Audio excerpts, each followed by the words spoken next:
Welcome to this lecture in which you will acquire basic knowledge about the properties of humid air. Dry air is a gas composed of 78% nitrogen, 21% oxygen and small amounts of argon, carbon dioxide, neon, methane, ozone and nitrous oxides. However, air is almost never dry and therefore contains also humidity, which is nothing else than water vapor. The mass percentage of water vapor in the air depends a lot on the weather and the surroundings. For instance, is it rainy? Is there a lot of vegetation? Maybe you are wondering how it is possible to have water vapor in air while you have learned that water under atmospheric pressure vaporizes at 100 degrees Celsius, as you can see on the curve on the right. Well, this is quite simple. Let's take a volume of air at atmospheric pressure, 1 bar. If this is pure dry air, the pressure of the air is 1 bar. If it is mixed with water vapor, this water vapor takes a certain place in the volume and this is reflected in what we call the partial pressure. The less water vapor, the lower its partial pressure and the higher the one of the air, because both should sum up to 1, the atmospheric pressure. The water vapor in a mixture of air and water vapor has a very low pressure because, as we will see later, the quantity of water vapor is always very small. The pressure of water is far below 1 and according to the boiling curve of water on the right, water will therefore boil and condensate at very low temperatures. For instance, at a pressure of 0.024 bar, evaporation and condensation takes place at 20 degrees. Also, when the air feels very humid, the absolute content of water remains low. See here, it varies from 0 gram completely dry air to 20 gram per kilogram dry air, which will feel extremely humid at high temperatures. On the vertical axis, you see the partial pressure of the water vapor. Of course, it is very low as there is in fact little water vapor. If you now remember the boiling curve of water, you see that at these very low pressures, water can boil and condensate at temperatures much lower than 100 degrees Celsius, meaning that at room temperature or outdoor temperature, water will evaporate already.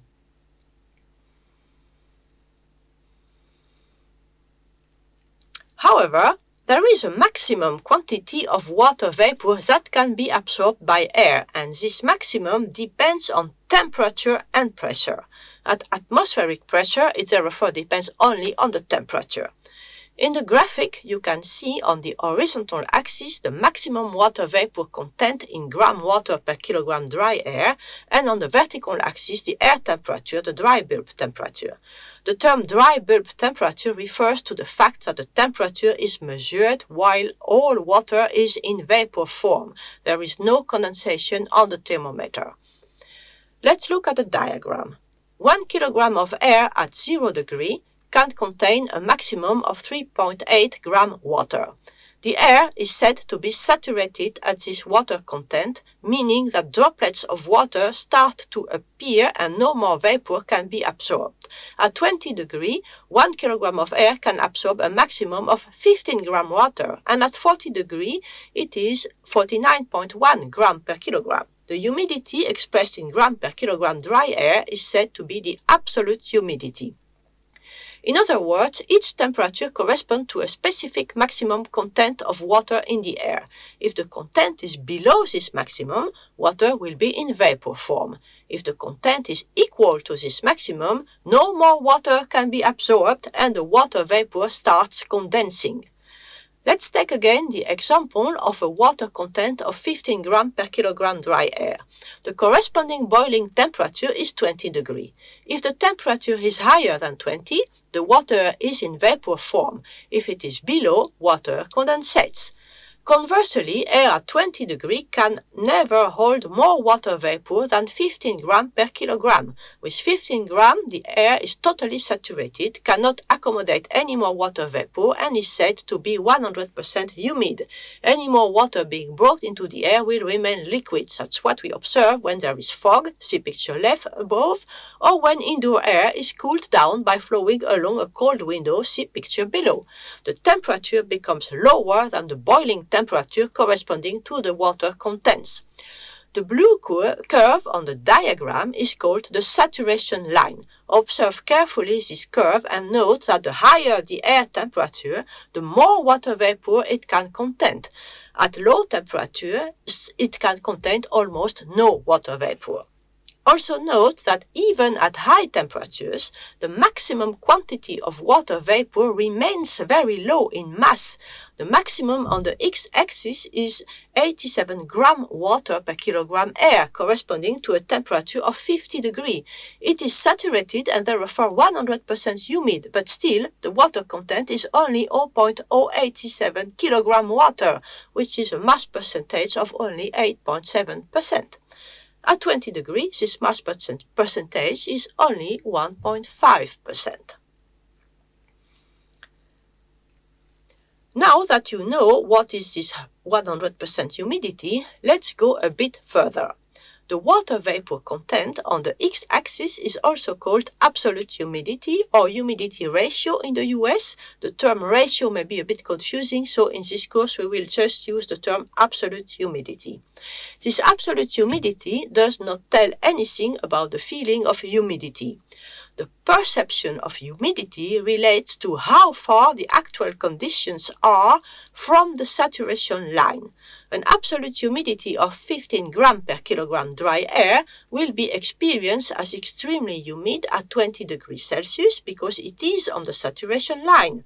If you are then doing your gym and sweat a lot, it cannot evaporate in the air and your body will remain wet. It will feel extremely humid. Opposite to this, if the temperature is 30 degrees, the state is far from saturation. The sweat is vaporized in the air and it does not feel that humid. In the temperature range we are dealing with, the water vapor content varies almost linearly with the partial pressure of water, as we have observed in slide 3 already. So the x-axis can be represented also as partial pressure, like that. As said before, it is almost linear, but not completely.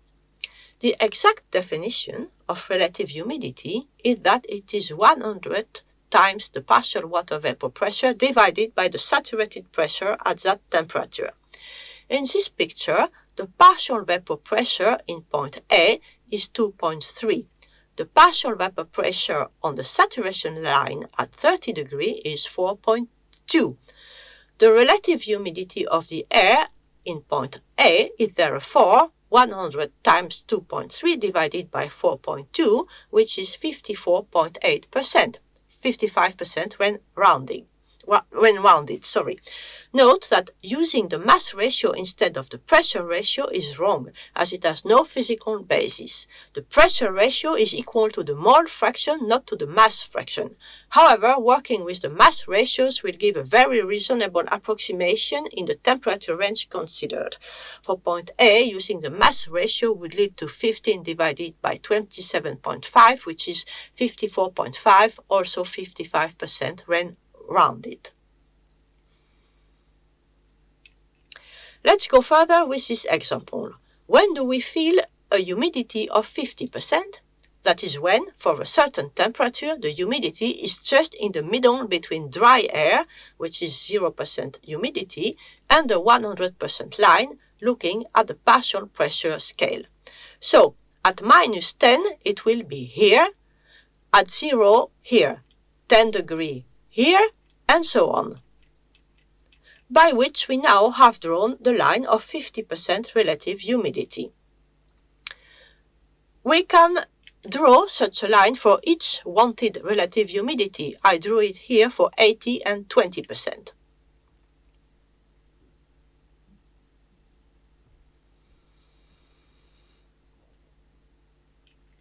By the way, such a diagram is known as Mollier diagram for humid air. In a large part of the world, it is known as psychrometric card. The psychrometric card is just the Mollier diagram flipped horizontally like that and then rotated to the right like that.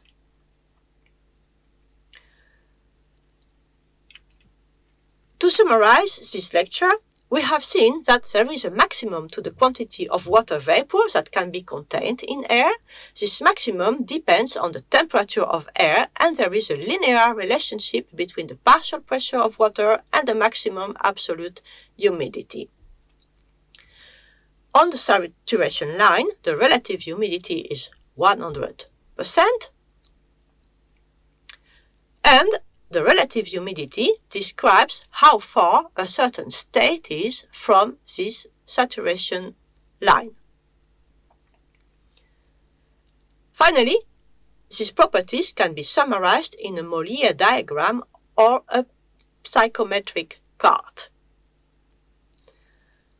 I hope that you have enjoyed this course. Thank you for your attention. Goodbye.